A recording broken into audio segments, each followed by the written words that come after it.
awit ang sangkatauhan, purihin ang Panginoon.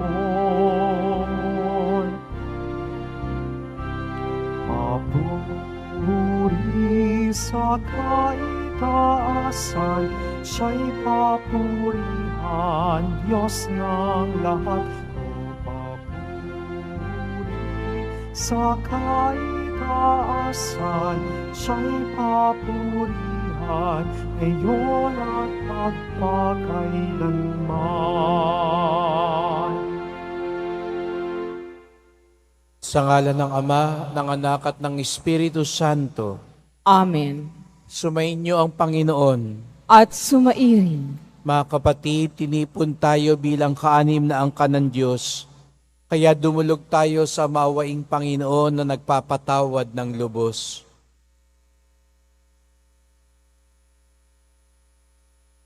Sinugong tagapagpagaling sa mga nagsisisi, Panginoon, kaawaan mo kami.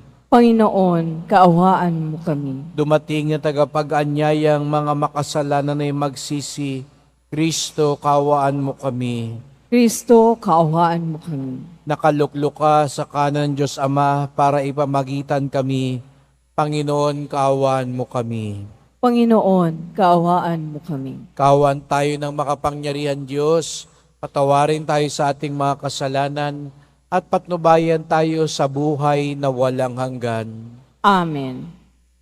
Manalangin tayo.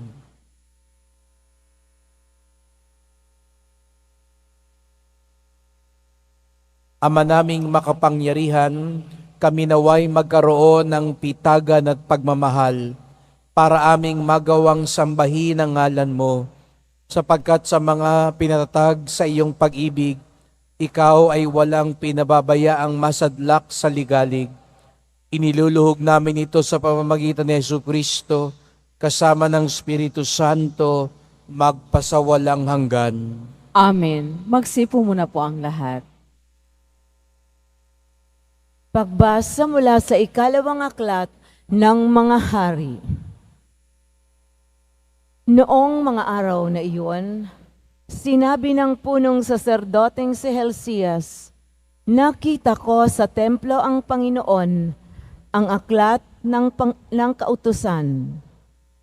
Ibinigay niya ito kay Shaphan na binasa naman nito.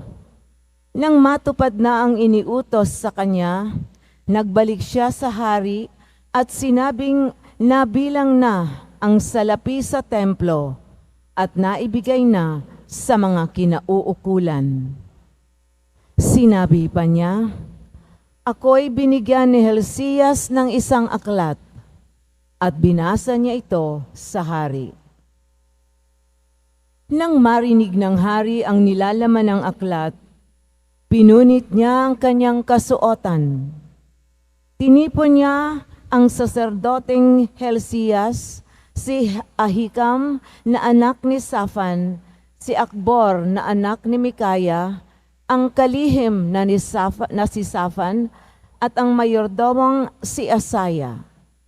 Sinabi niya, isanggunin ninyo ako at ang buong Huda sa Panginoon tungkol sa nilalaman ng aklat na ito. Matindi ang galit niya sa atin dahil sa pagsuway ng ating mga ninuno at sa di natin pagsunod sa mga utos na narito. Ipinatawag ni Haring Hosias ang matatanda ng Huda at Jerusalem, at sila'y nagpunta sa templo ng Panginoon kasama ang mga saserdote, ang mga propeta at ang buong bayan. Pagdating doon, ipinabasa niya ang aklat na nakuha sa templo. Pagkabasa, tumayo sa plataporma ang hari at taimtim na nangakong susunod sa kautusan at sa lahat ng tuntunin. Ang lahat ng naroon ay nakiisa sa hari sa pangako nito sa Panginoon. Ang salita ng Diyos. Salamat sa Diyos. Ituro mo ang layunin ng mga utos mo sa akin. Ituro mo ang layunin ng mga utos mo sa amin. Ituro mo, Panginoon, layunin ng kautusan, at iyon ang susundin ko habang ako'y nabubuhay.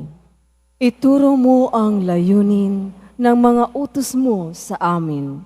Ituro mo ang batas mo at sisikapin kong masunod. Buong pusong iingat at susundin ng buong lugod. Ituro mo ang layunin ng mga utos mo sa amin. Sa pagsunod sa utos mo, ako'y iyong pangunahan. Sa utos mo'y naroroon ang ligayang inaasam. Ituro mo ang layunin ng mga utos mo sa amin. Bayaan mong hangarin ko na sundin ang iyong utos, higit pa sa paghahangad na yumaman akong lubos. Ituro mo ang layunin ng mga utos mo sa amin. Ilayo mo ang pansin ko sa bagay na walang saysay, at ayon sa pangako mo'y pagpalain akong tunay. Ituro mo ang layunin ng mga utos mo sa amin. Ang lahat ng tuntunin mo, ang hangad ko'y aking sundin, pagkat ikaw ay matuwid, kaya ako'y pagpalain. Ituro mo ang layunin ng mga utos mo sa amin. Magsitayo na po ang lahat.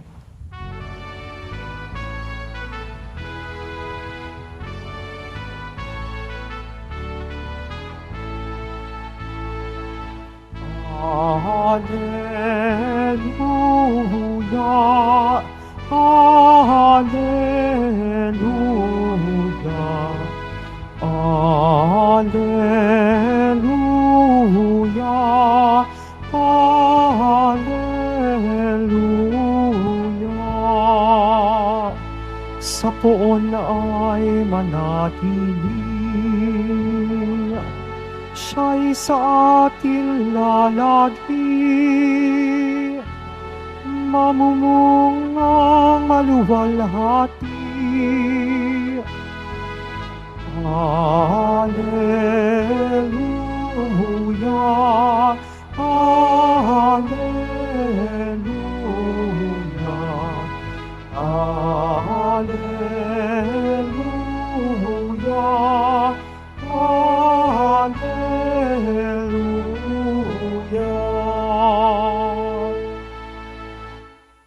Sumainyo ang Panginoon. At sumairin Ang pagpapahayag ng mabuting balita ng Panginoon ayon kay San Mateo. papuri sa iyo, Panginoon. Noong panahong iyon, sinabi ni Jesus sa kanyang mga alagad, "Mag-ingat kayo sa mga bulaang propeta.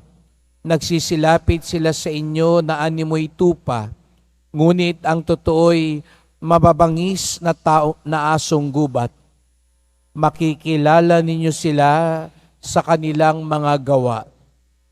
Napipitas ba ang ubas sa puno ng dawag o ang igos sa puno ng aroma? Nagbubunga ng mabuti ang bawat mabubuting punong kahoy, subalit nagbubunga ng masama ang masamang punong kahoy. Hindi maaring magbunga ng masama ang mabuting punong kahoy, ni ng mabuti ang masamang punong kahoy. Ang bawat puno na di nagbubunga ng mabuti ay pinuputol at itinatapon sa apoy. Kaya nga, makikilala ninyo sa kanilang mga gawa ang mga bulaang propeta."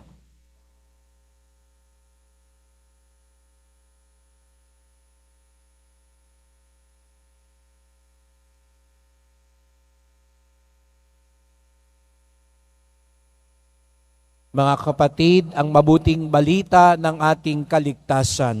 Pinupuri ka namin, Panginoong Hesukristo. Magsiupo muna po ang lahat. Magandang umaga po sa inyong lahat at maligayang pagdating sa tahanan ng mahal na pong Hesus Nazareno. Pinabati, pinagdarasal din natin ang mga nasa online, lalo na po mga may sakit, nag-aalaga sa may sakit, at mga kababayan, mga kadeboto natin mula sa iba't ibang panig ng bansa at daigdig na nais sumama sa misa dito sa Quiapo, sa Basilica Minor at Pambansang Dambana ni Jesus Nazareno. Ang mabuting puno ay laging magdudulot ng mabuting bunga. Kung ano ang puno, yun din ang bunga.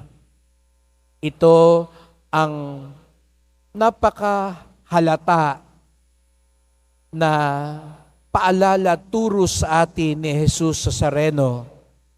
Bagamat alam natin na minsan ay mahirap mapagtanto, mahirap makita ang bunga sapagkat may paglilinlang, may animoy pag-iiba. Kaya nga mas lalong higit na kailangan ang taimtim na pagdalisay, pagninilay at pagsusuri kung ang bunga talaga ay naangkop sa puno. Tayong lahat, halimbawa, sinasabi natin, at ito naman ay pawang katotohanan, tayo'y mga anak ng Diyos sapagkat tayong lahat ay binyagan. Tayong lahat ay mga Kristiyano. At lalo tayo na nagpupunta dito sa Quiapo, sinasabi natin tayo'y mga deboto, mga alagad, mga mananampalataya ni Jesus Nazareno. Ngunit, saan ba talaga nasusukat ang pagiging deboto? Saan ba talaga nalalaman kung sino ang mananampalataya ni Jesus Nazareno? Kadalasan, masasabi natin, oo, naka-maroon yan. Naka-t-shirt siya ng Nazareno. Nakasuot siya ng medalyon ng Nazareno. Lagi yan may dalang imahe ng Nazareno. Ngunit, doon ba talaga makikita kung sino ang deboto ni Jesus Nazareno? Nagsisimba yan. May dalang rosaryo yan. May dalang nobenaryo yan. Nakasuot siya ng eskapularyo ng mahal na birhen. Katoliko iyan. May dalang Biblia iyan. Umaattend niya ng mga prayer meeting at Bible study. Kristiyano yan. Nagpupunta din yan sa iba-ibang mga simbahan. Naniniwala yan sa Diyos. Yan din ay totoo maging sa mga ibang tao ng ating ibang pananampalataya. Alam natin, halimbawa, lalo na dito sa ating sa Quiapo, kung ano ang itsura ng Muslim.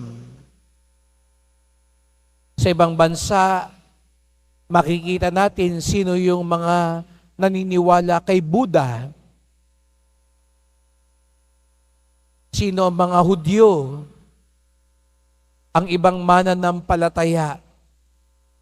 Batid din naman natin na sa ibang pananampalataya ay naniniwala din sila sa mga pinahalagahan natin katulad ng katotohanan, katarungan, kawanggawa, kapayapaan.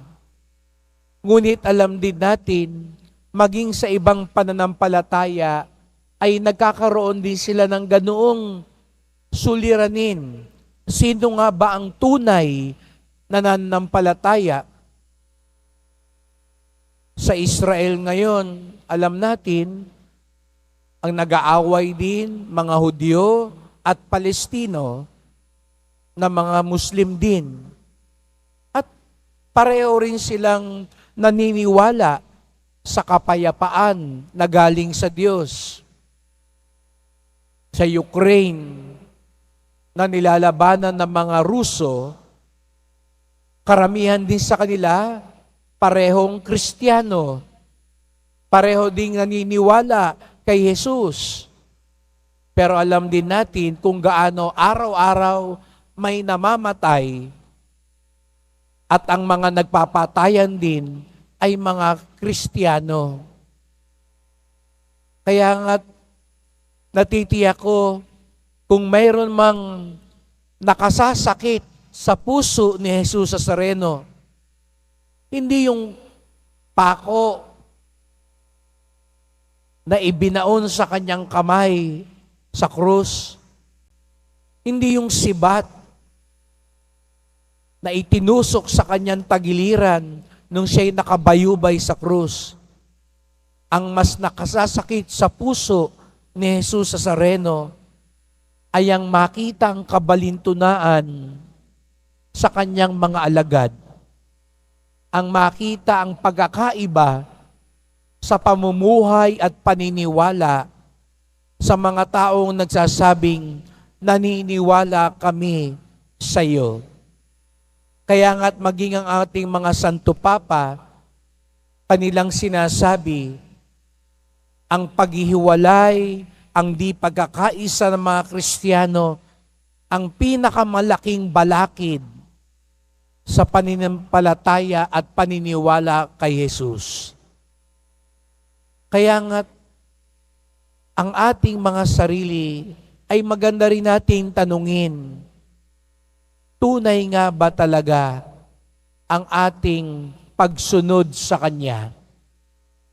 Nagsisimba po tayo, pero hindi tayo nababahala kapag nakikita natin ang kawalan ng katarungan, kapag nakikita nating naapi ang ating kapwa. Nagsisimba tayo, pero hindi tayo nababahala sa mga kasinungalingan na umaaligid, ang fake news. At minsan, ito din ay nanggagaling sa atin. Nagpo-prosesyon tayo, pero nag-aaway-away din. Nagsisiraan din. Nagdarayaan din. Ito ang mga kabalintunaan na hilingin natin sa Panginoon, tulungan tayong dalisayin. Sasabihin nating Katoliko, pero nagpapalaglag ng bata, hindi naniniwala, sagrado ang kasal, hindi naniniwala na dapat nang tanggalin ang death penalty. Ito lang ang ilan, mga kapatid, sa mga bagay-bagay na nais nating suriin. Nakakalungkot mang isipin na tayo, sinasabi nating Katoliko tayo, ngunit ang korupsyon, pagnanakaw, pandaraya sa ating lipunan ay ganun na lamang kataas. Kaya nga tuloy minsan nga, ang mga hindi Katoliko, hindi Kristiyano, sasabihin nga nilang, mas mabuti pa nga sigurong wag na lang magsimba, wag na lang maniwala sa Diyos. Sapagkat aminin din natin, minsan makikita natin sa ibang lugar, oo nga po, hindi sila naniniwala sa Diyos, pero hindi sila nangaapi, nandaraya, nanlalamang sa kanilang kapwa. Kaya nga't hilingin natin sa Panginoon, tunay siyang manahan sa atin. Sapagkat kung tunay siyang nasa atin, hindi pwedeng hindi tayo magbunga ng mabuti. Siguro nga, kaya hindi nagbubunga ng mabuti, hindi ho kaya hindi pa talaga nakatanim si Jesus Nazareno sa atin? Dahil nga, totoo naman yun. Kung ano ang puno, yun ang bunga. Baka nga kaya hindi pa siya ang puno sa ating buhay. Baka nga kaya iba pa ang binhi na nakatanim sa ating puso. Bagamat sa panglabas, parang nakatanim siya, pero hindi pala. Kaya pala, hindi pa rin siya ang nagbubunga sa atin. Kaya nga't mahalaga, suriin lagi ang panloob. Kung ang tunay na naghahari, kung tunay na nakatanim, kung tunay na nasa atin si Jesus Nazareno, ang kanyang kabutihan, ang kanyang awa, ang kanyang katotohanan, ang siyang lalabas, makikita, at gagawin natin. Mahal na pong Jesus Nazareno, nawa ang aming paniniwala, ang aming paglilingkod, ang aming pagdedebosyon ay hindi lamang panglabas, hindi lamang dahil may hinihingi kami, kung hindi kami tunay na sumusunod, sapagkat kapag kayo ang puno sa aming buhay, kayo rin ang magiging bunga sa aming buhay. Magsitayo na po ang lahat.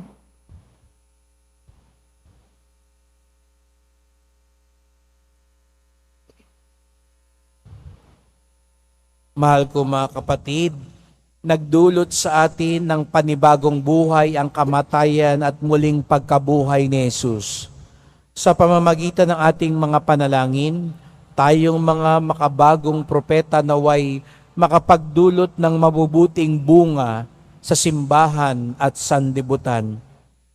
Ang ating tugon, Panginoon, punuin mo kami ng iyong kabutihan. Panginoon, punuin mo kami ng iyong kabutihan.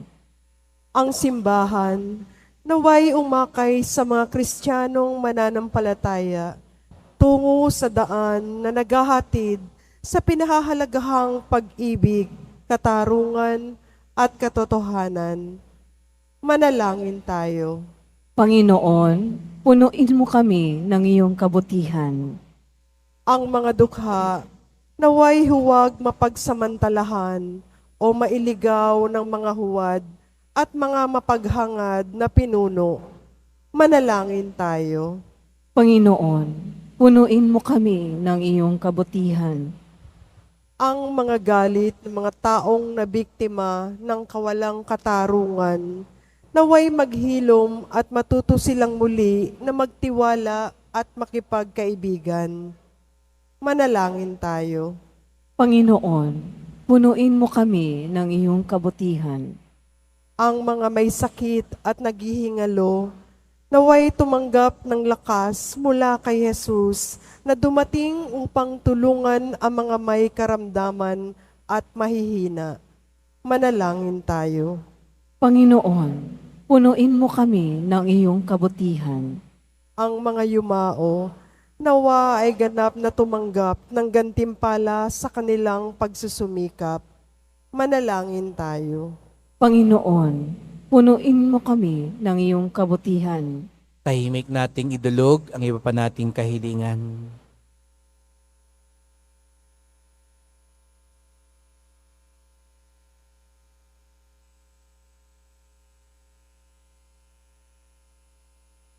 Ama namin sa langit, ikaw ang aming sandigan sa mga oras ng pangangailangan. Buksan mo ang aming mga puso sa iyong biyaya at akayin kami sa iyong kaharian.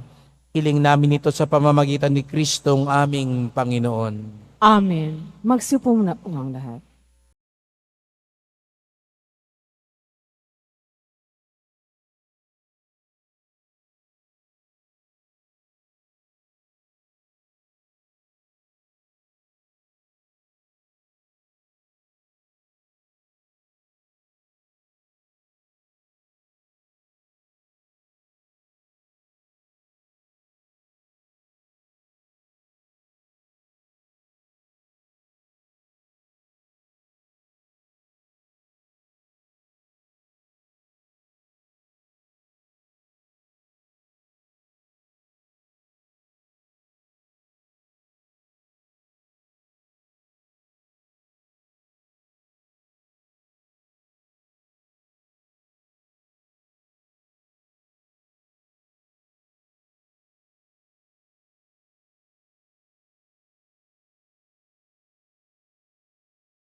Magsitayo po ang lahat.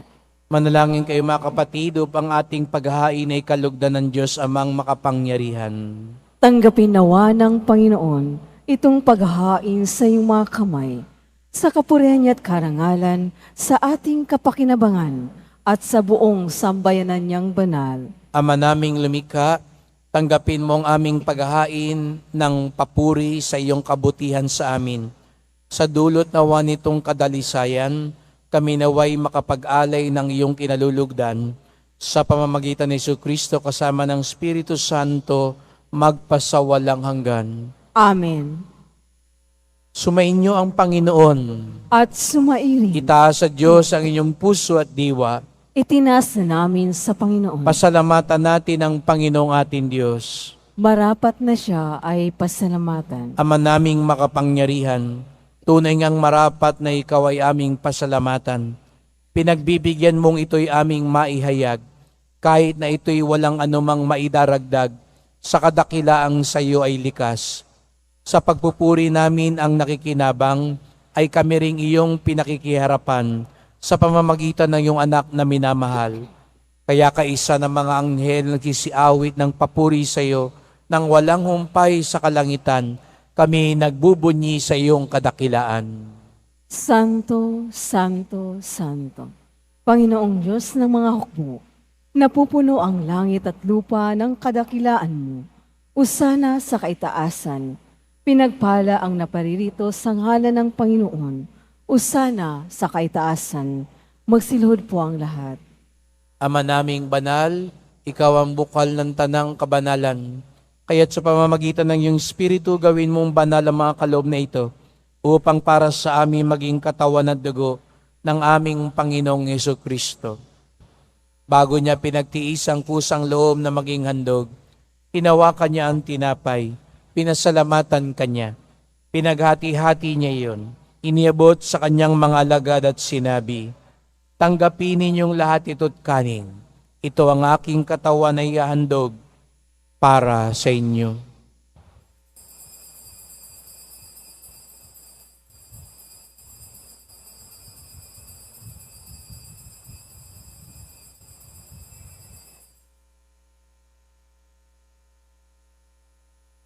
Gayon din naman ang matapos sa hapunan, ninawakan niya ang kalis. Muli kanyang pinasalamatan. Iniabot niya ang kalis sa kanyang mga alagad at sinabi, "Tanggapin ninyong lahat ito't inumin. Ito ang kalis ng aking dugo, ng bago't walang hanggang tipan. Ang aking dugo na ibubuhos para sa inyo at para sa lahat sa kapagpapatawan ng mga kasalanan. Gawin niyo ito sa pag-alala sa akin."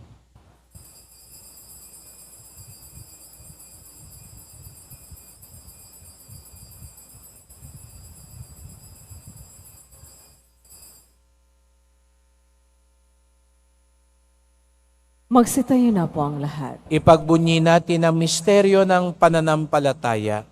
Si Kristo'y namatay, si Kristo'y nabuhay, si Kristo'y babalik sa wakas ng panahon. Ama, ginagawa namin ngayon ang pag-alala sa pagkamatay at muling pagkabuhay ng iyong anak. Kaya tinalay namin sa iyo ang tinapay nagbibigay buhay at ang kalis na nagkakaloob ng kaligtasan. Kami nagpapasalamat dahil kami iyong minarapan na tumayo sa harap mo para maglingkod sa iyo. Isinasamo namin kaming magsalo-salo sa katawan at dugo ni Kristo ay mabuklod sa pagkakaisa sa pamamagitan ng Espiritu Santo. Ama, lingapin mo ang iyong simbahang laganap sa buong daigdig. Puspusin mo kami sa pag-ibig kaysa ni Francisco naming Papa, ni Jose naming Obispo at ng Tanang Kaparian. Alalahanin mo rin ang mga kapatid naming nahimlay na may pag-asang sila'y muling mabubuhay. Gayon din ang lahat ng mga pumanaw. Kawan mo sila't patuloyin sa iyong kaliwanagan. Kawan at pagindapating kaming lahat na makasalo sa iyong buhay na walang wakas, kaisa na mahal na Birheng Maria, Ina ng Diyos, ng kabiyak niyang pusong si San Jose, ng mga apostol ni San Juan Bautista at lahat ng mga banal na namuhay dito sa daigdig ng kalugod-dugod sa iyo. Maipagdiwang nawa namin ang pagpupuri sa ikararangal mo sa pamamagitan ng iyong anak na aming Panginoong Hesukristo.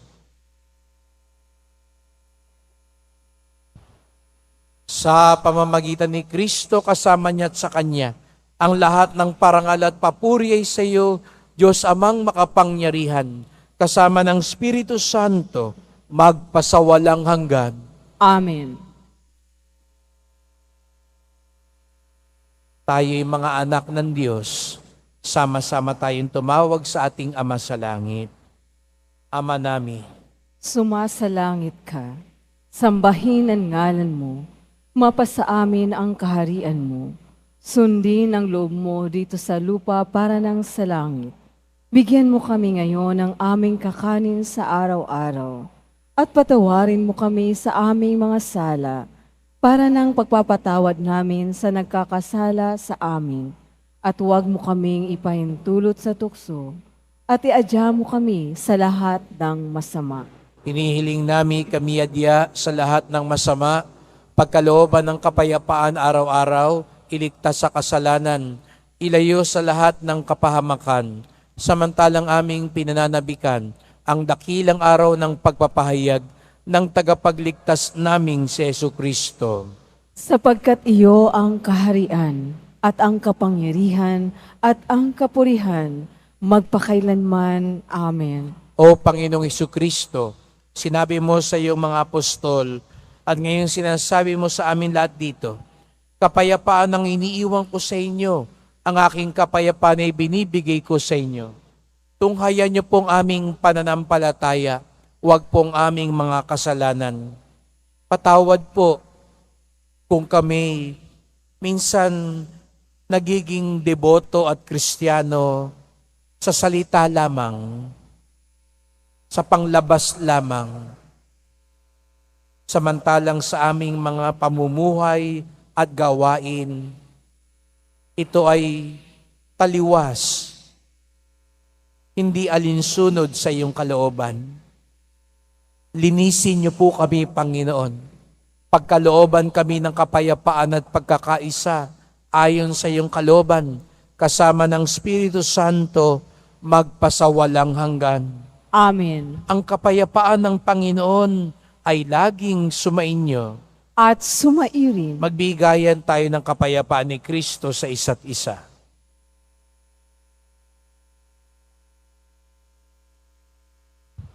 Kordero ng Diyos na nag-aalis sa mga kasalanan ng sanlibutan, maawa ka sa amin.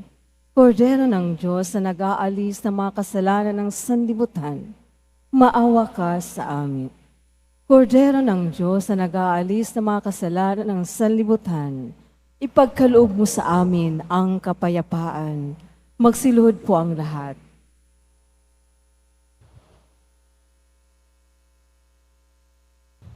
Narito ang ating Panginoong Jesucristo, ang ating puno, pinagmumulan at tinutularan. Siyang kordero ng Diyos na nag-aalis ng mga kasalanan ng sanlibutan, mapapalad ang inaanyayahan sa kanyang piging. Panginoon, hindi ako karapat-dapat na magpatuloy sa iyo, ngunit sa isang salita mo lamang ay gagaling na ako.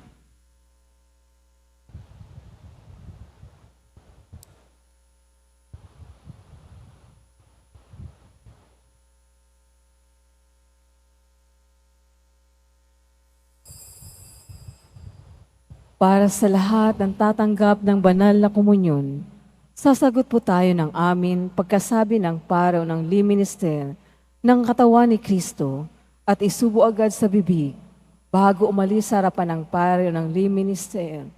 Sumunod po tayo. Manalangin tayo.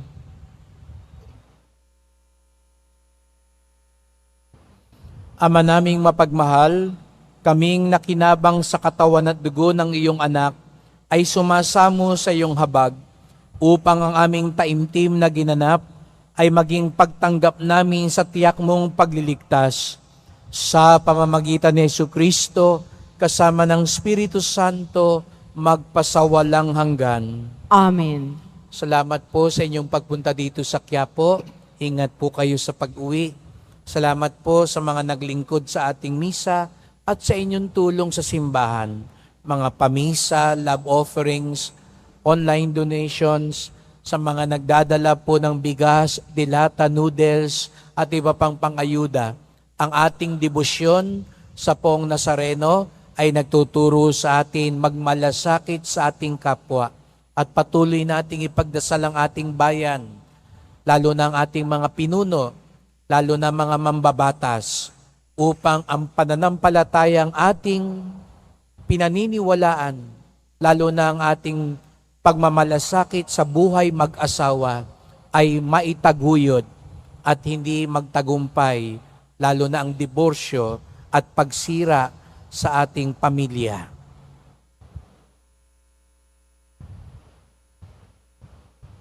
Kung hindi pa si Jesus Nazareno ang nagiging bunga ng ating buhay, kung hindi pa siya ang naipapakita ng ating salita at gawa, baka hindi pa siya ang tunay na puno ng ating buhay. Sumainyo ang Panginoon. At sumairin. Mahal na pong Jesus Nazareno, inihayag mo sa pamamagitan ng krus ang walang maliw na pag-ibig ng Diyos sa sangkatauhan. Pakinggan mo ang kahilingan ng iyong angkan na nagsusumamo sa iyo. Makamtanawa nilang iyong katugunan at tanggapin ang kasagutan ng may utang na loob na tinatanaw. Basbasan din po ninyo ang dala nilang mga imahen at dasalan. Sa pamamagitan ng bendisyon na ito, naway maalala nila mga pangako sa binyag na ikaw ang kanilang iibigin at paglilingkuran bilang Panginoon magpasawalang hanggan. Amen. At pagpalaing kayong lahat ng makapangyarihang Diyos, Ama at Anak at Espiritu Santo. Amen. Pumayo kayong taglay at ipamahagi ang awa at pag-ibig ng Poong Jesus Nazareno. Salamat sa Diyos.